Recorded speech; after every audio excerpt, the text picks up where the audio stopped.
Hi friends, അപ്പോൾ നിങ്ങൾ വിചാരിക്കും ഞാൻ എന്തെന്നൊരു പൂവിൻ്റെ അടുത്തൊക്കെ നിൽക്കണമെന്ന്. അപ്പോൾ വളരെ കുറച്ച് ആൾക്കാർക്ക് മാത്രമേ ഈ പൂവിൻ്റെ വിവരങ്ങൾ അറിയുള്ളൂ. അപ്പോൾ അറിയാത്തവർക്ക് വേണ്ടിയാണ് ഞാൻ ഇന്നത്തെ വീഡിയോ ചെയ്യുന്നത്. അപ്പോൾ ഇതിൻ്റെ പേരാണ് the Queen of night Nishagandhi. ഇത് 12 കൊല്ലത്തിലൊരിക്കൽ പൂക്കുന്ന പൂവാണെന്നാണ് പറയപ്പെടുന്നത്. പക്ഷേ ഇതിവിടെ 3 കൊല്ലത്തോളമായി ഉണ്ടാവും ഞാൻ നട്ടിട്ട്.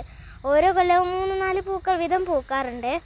അപ്പോൾ ഇക്കൊല്ലം 3 എണ്ണമാണ് പൂത്തത്. അപ്പോൾ നമുക്ക് ആ 3 എണ്ണത്തിനെ കണ്ടുവരാം. അപ്പോൾ ഇതാണ് 2 എണ്ണം.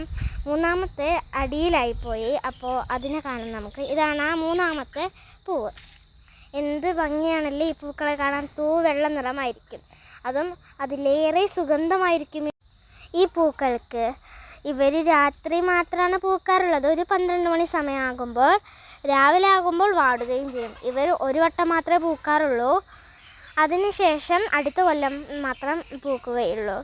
ഇവരിങ്ങനെ പടർന്ന് പന്തലിച്ച് വരുന്നവരായിരിക്കും. അതുകൊണ്ട് തന്നെ അവർക്ക് നല്ല ബാലൻസ് കിട്ടാൻ വേണ്ടി ഒരു കയറോ വള്ളിയോ നമുക്ക് കെട്ടിക്കൊടുക്കേണ്ടി വരും.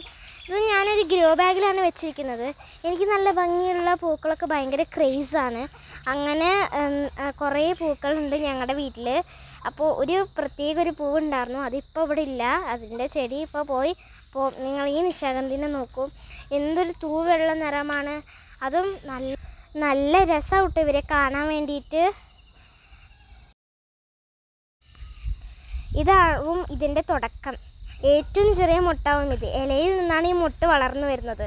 അതിനുശേഷം കുറച്ച് നാളുകൾക്ക് ശേഷം ഇത് ഇങ്ങനെയുള്ളൊരു മുട്ടായി തീരുന്നതാണ്. ഇങ്ങനൊരു മുട്ടായി തീർന്നാൽ അന്ന് രാത്രി തന്നെ അത് പൂക്കുമെന്നാണ് അതിൻ്റെ അർത്ഥം.